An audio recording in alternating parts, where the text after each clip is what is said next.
Bonjour à tous, toujours sur le stand LG, ce coup-ci avec le LG Optimus 4X HD, donc le remplaçant du 2X. 4X simplement parce qu'on est passé à 4 cœurs, donc on est sur un Tegra 3. Donc voilà le téléphone en lui-même avec un port en dessous micro USB, sur la gauche les boutons volume, power au-dessus, rien à droite.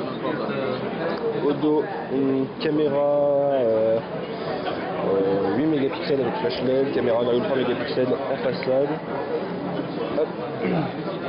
Et donc grande première chez LG, on est sur du Ice Cream Sandwich, donc avec une surcouche. Donc là je chope un peu, je unlock, et pour une fois encore chez LG, la surcouche est pas mal du tout, avec pas trop de dénaturisation de Ice Cream Sandwich, mais avec des ajouts intéressants.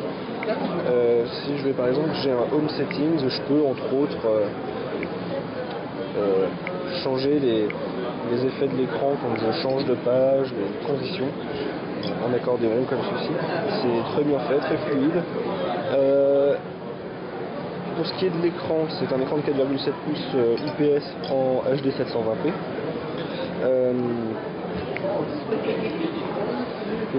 Sur le hardware, j'ai pas grand chose d'autre à dire, je pense.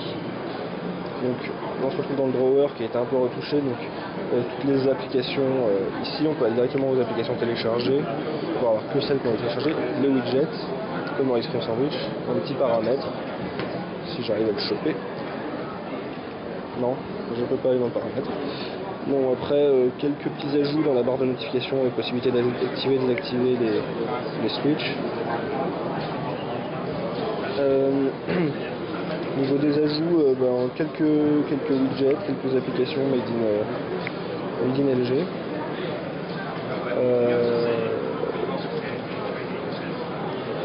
Telles que là l'application Memo, mais qu'on connaissait déjà. Il y a des applications qui sont très sympas quand même. Ayant utilisé des LG avant, l'application Memo par exemple est très intéressante.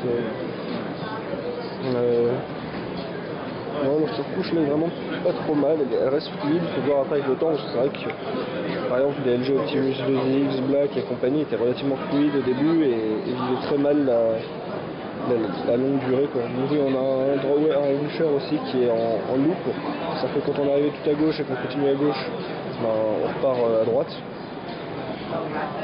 Donc voilà. J'ai pas grand chose à dire sur cet appareil. On est sur un hardware haut de gamme comme le fait la concurrence avec le One X par exemple chez HTC.